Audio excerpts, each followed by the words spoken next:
पाया जाता। उन्होंने अत्याचार किया, 5000 साल तक पानी नहीं पीने दिया। क्या लोग कुएं को ऊपर टांग देते थे? क्या कुएं को लेकर ऊपर टांग देते थे? क्या टोटी में ताला लगा देते थे? क्या तालाब को बंद कर देते थे? किस तरह की बात आप कर रहे हैं? पानी नहीं पीने दिया। पानी पिए बिना कोई 1 घंटा जीवित नहीं रहेगा, 1 दिन जीवित नहीं रहेगा। ये इस तरह की जो बात करते हैं, मैं पूछना चाहता हूं, ब्राह्मण ने सदैव त्याग किया है, ब्राह्मण ने खुद राज नहीं किया। ब्राह्मण ने प्रभु श्री राम को राजा बना दिया, ब्राह्मण ने कृष्ण भगवान को राजा बना दिया, ब्राह्मण ने महाराणा प्रताप, शिवाजी, पृथ्वीराज चौहान बना दिए। अगर ब्राह्मण न होते तो क्या पंडित अटल बिहारी वाजपेयी के अलावा कोई भारतीय जनता पार्टी बना सकता था?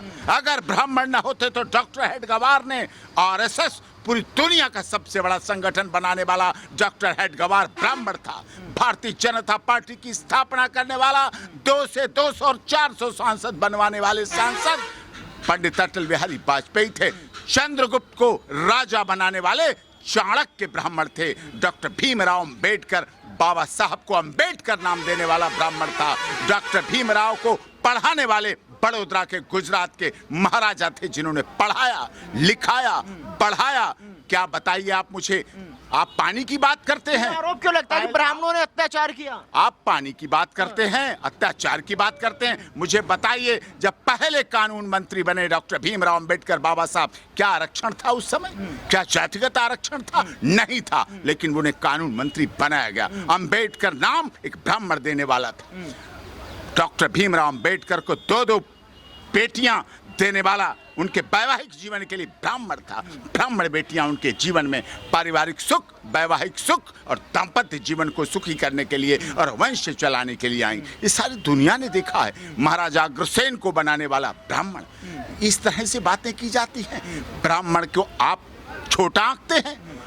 जो नासा करोड़ों रुपए लेकर के ज्ञान देता है, जो ग्रह नक्षत्र बताता है, वो हमारे देश का ब्राह्मण 51 रुपए मुट्ठी में या जो कुछ भी मुट्ठी में रख दो, बता देता है किस दिन सूर्य ग्रहण पड़ेगा, किस दिन चंद्र ग्रहण पड़ेगा और किस दिन तुम्हारे लिए शुभ है, कौन सा दिन सूर्य कितने बजे निकलेगा, चंद्र कितने बजे निकलेगा। अगर ब्राह्मण न हो तो क्या दुकानों के गृह प्रवेश हो पाए? क्या मकानों के गृह प्रवेश हो पाए? क्या फैक्ट्रियों के उद्घाटन हो पाए? क्या विवाह? एक राजकुमारी जो 20-21 साल पली बढ़ी, अपने परिवार में राजकुमारी रही, राज करने वाली, उसका एक हाथ लेके ब्राह्मण 51 रुपए, 21 रुपए, 101 रुपए में राजकुमार के साथ विदा कर देता है और भेज देता है। दलित लोग कहते हैं कि ब्राह्मण अपनी बेटियां हमको क्यों नहीं देते? देखिए, इस तरह की वैचारिक वैमनस्यता, जातिगत वैमनस्यता दी। ब्राह्मण डॉक्टर भीमराव अंबेडकर को 2-2 बेटियां थी। कौन कहता है नहीं थी? दे के दिखाई। और उसके बाद भी आर्थिक आधार पर आरक्षण न लागू होके जातिगत आरक्षण लागू हुआ।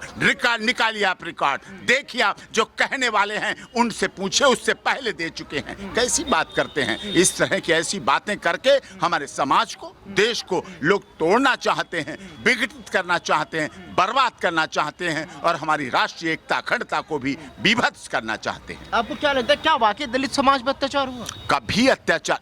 आप बताइए, हमारे समाज में जब तिलक लेके आते हैं लड़की वाले लड़के के लिए, तो उसके घर में सब बुलाए जाते हैं।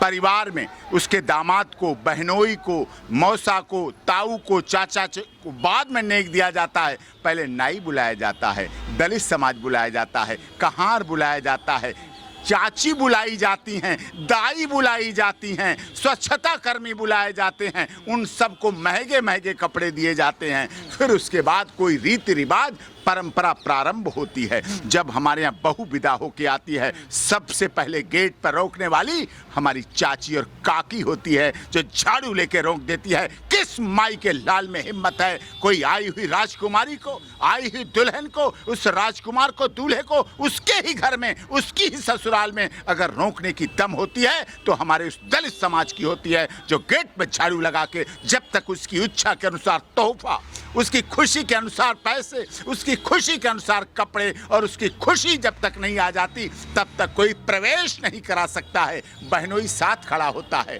ससुर पास खड़ा होता है, सास पास खड़ी होती है, लेकिन सबसे पहले उसका सम्मान होता है। हमारे यहाँ सार्वभौम समता रही है, हमारे यहाँ समानता समरसता रही है। हमने दिव्य कुंभ में 70 करोड़ लोग एक साथ नहाए, किसी ने नहीं पूछा कौन दलित है, कौन ऊंचा है, कौन ब्राह्मण है, कौन वैश्य है, कौन शूद्र है, कोई नहीं पूछता। आप गंगा जब बहती है, गंगा बहती है, कभी नहीं पूछती कौन नहा रहा है, कौन जल ले रहा है। आइए जो आओ पवन पावनी गंगा में नहाओ और स्नान करो और पवित्रता के साथ जाओ। अगर गंगा में मौलाना नहाते हैं उनको भी वुज़ू करके नमाज अदा हो जाती है। अगर गंगा में कोई पंडित नहाता है तो वो भी आरती कर लेता है। अगर गंगा में कोई पादरी नहाता है तो उसकी भी इबादत हो जाती है और वो भी कैंडल जला लेता है। अगर गंगा में कोई ग्रंथी नहाता है तो वो भी प्रकाश पर्व जाके अपने गुरुद्वारे में पूजा पाठ और प्रकाश पर्व कर लेता है। कभी गंगा मना नहीं करती, कभी सूरज नहीं मना करता, कभी चांद नहीं मना करता, कभी तारे मना नहीं करते, कभी धरती नहीं मना करती, कभी हवा नहीं मना करती।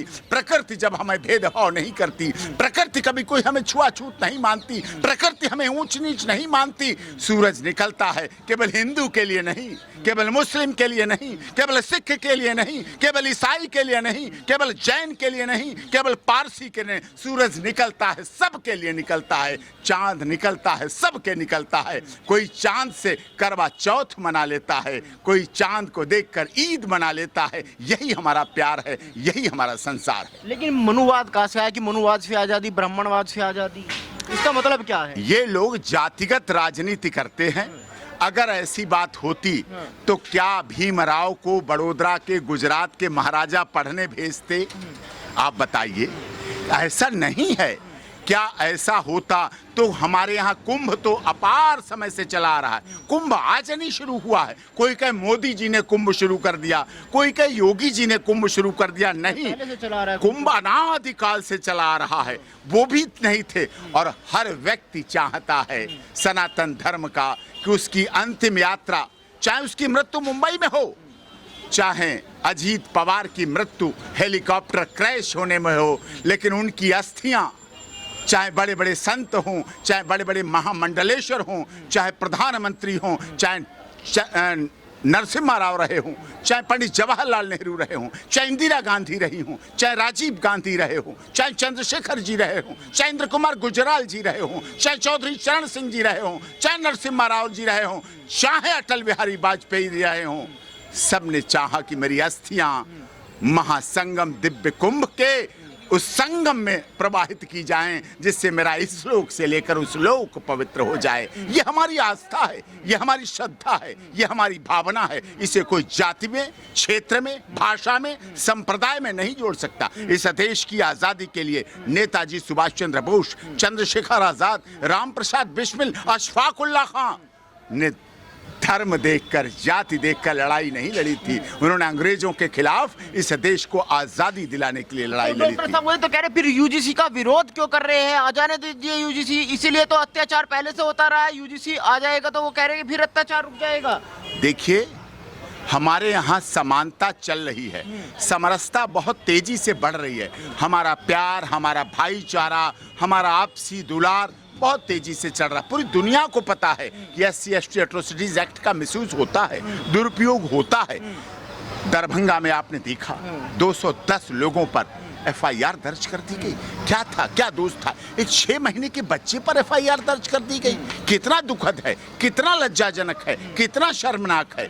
हमें ये बदलता हुआ देश देखना है। हमें विश्व गुरु बनना है। जगत गुरु कैसे हम बनेंगे? क्या हम अभी बहुत पीछे चले जाएंगे, जबकि पीछे भी था नहीं। लोग कहते हैं आज महिलाएं पावर में आई, आज महिलाएं सत्ता में। नौ, झांसी की रानी लक्ष्मीबाई उस समय अंग्रेजों से लड़ गई, जूझ गई और जीत गई। रानी पद्मावती, हाड़ा रानी का इतिहास बहुत समय से पहले चला रहा है। मुझे बताइए, दशरथ ने जो वरदान दिए थे कैकेयी को, वो बेडरूम पे नहीं दिए थे। दशरथ ने कैकेयी को वरदान आलिंगन करते हुए नहीं दिए थे। महाराजा दशरथ ने अपनी रानी कैकेयी को वरदान युद्ध स्थल में, जब लड़ाई लड़ रहे थे, उनके रथ को रोक संभाल लिया था और युद्ध जिता दिया था, तब वरदान दिए थे। वो महिला पावरफुल थी, वो महिला शक्तिशाली थी, वो महिला ताकतवर थी और पूरी दुनिया ने हमारी शक्ति को देखा। पूरी दुनिया ने हमें सीता आज की नहीं है, आज का पिता अगर कोई 14 वर्ष छोड़िए, 14 दिन छोड़िए, 14 घंटे अगर किसी की बेटी जंगल में चली जाए तो वो बुला लेगा घर और कहेगा दामाद पे मुकदमा करो, डीवी एक्ट का, दहेज का, कैसे ले गया, भूखा रखा, परेशान रखा, टॉर्चर किया। आज का पिता अपनी बेटी का, उस समय का राजा जनक अपनी बेटी को 14 वर्ष अपने उसके पति के साथ भेज दिया कि जा, जहां तेरा पति जा रहा हो वही तेरे लिए स्वर्ग है, वही तेरा संसार है, वही तेरा जीवन है। और वो चली गई। वो ताकत थी, सीता में ताकत थी, सावित्री में ताकत थी, जो यमराज से कहा रुक, तू होगा यमराज, बड़े से बड़ा होगा, लेकिन मेरे सतीत्व के आगे, मेरे पतिव्रता होने के नाते तेरा एक कदम नहीं चलेगा और तुझे रुकना पड़ेगा, तुझे मेरी बात माननी पड़ेगी। आज यमराज से कौन लड़ पा रहा है? सीता, सावित्री, गार्गी, अपाला, अनुसुईया, रजिया सुल्ताना, पद्मावत, हड़ा रानी का इतिहास आपने देखा है। कौन साथ लेगा अपने पति के युद्ध को जिताने के लिए? आज तो शिलांग, इंदौर से लेके शिलांग में ले जाके 20 लाख मरवाया जाता है।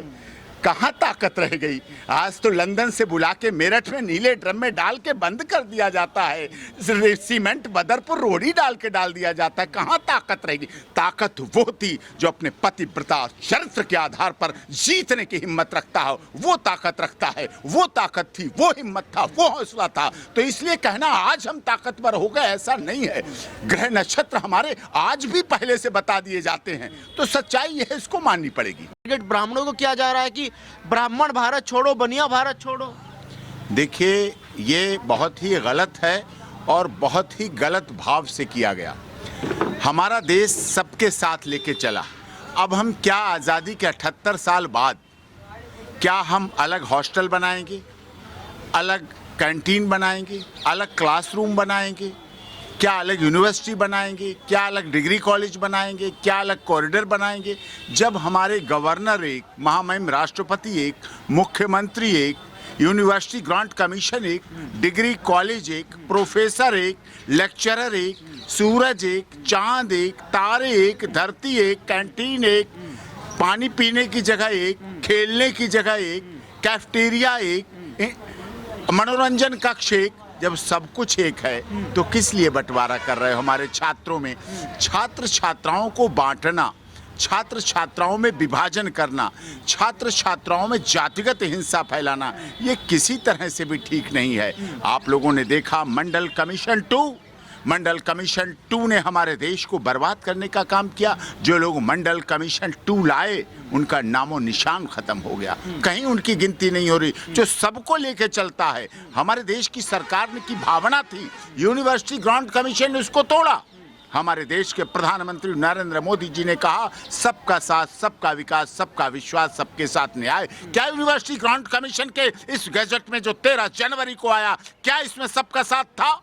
क्या इसमें सबका विकास था? क्या इसमें सबके साथ न्याय था? क्या सबको साथ लेके चला गया था? नहीं, ये विभाजन था।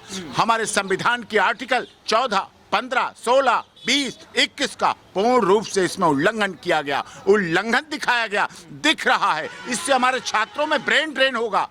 छात्र भारत में नहीं पढ़ेंगे, यहाँ के डिग्री कॉलेज में नहीं पढ़ेंगे, विदेशों में पढ़ने जाएंगे। उन्हें डर लग गया कि यहाँ तो मुकदमा हो जाएगा, FIR हो जाएगी। पढ़ने आए हैं, शिक्षार्थ आए हैं, सेवार्थ जाएं, मुकदमार्थ नहीं, केसार्थ नहीं, लिटिगेशार्थ नहीं, वकीलों के पास नहीं, केस लड़ने के लिए नहीं, अच्छे भविष्य के लिए जाएं। तो लोग यहाँ से विदेशों में पढ़ने जाएंगे और जो बच्चा विदेशों में पढ़ेगा जाके, फिर वो वहीं सेटल हो जाएगा, वहीं शादी ब्याह करेगा, वहीं नौकरी करेगा, वहीं बच्चे होंगे और हमारे देश के वृद्धाश्रम में जाएंगे उसके माता पिता। इकोनॉमी ड्रेन लग रहे हैं, ब्राह्मणवाद से आजादी, ब्राह्मणवाद मुर्दाबाद। देखिए, एक समय वो भी था जब इसी देश के संघीय ढांचे में उत्तर प्रदेश में का नारा लगा तिलक, तराजू और तलवार। बाद में उन्हें बदलना पड़ा और कहना पड़ा हाथी नहीं गणेश हैं, ब्रह्मा विष्णु महेश हैं। तो इसलिए ये भावना जो लोग ला रहे हैं वो समानता के, समरसता के, सामाजिक एकता के खिलाफ है।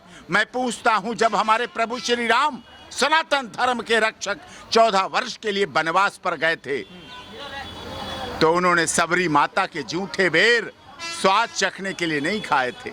उन्होंने सबरी माता के जूठे बेर पेट भरने के लिए नहीं खाए थे। वो समरसता का, एकता का, अखंडता का बड़ा उदाहरण था, जिसको उन्होंने पूरा किया।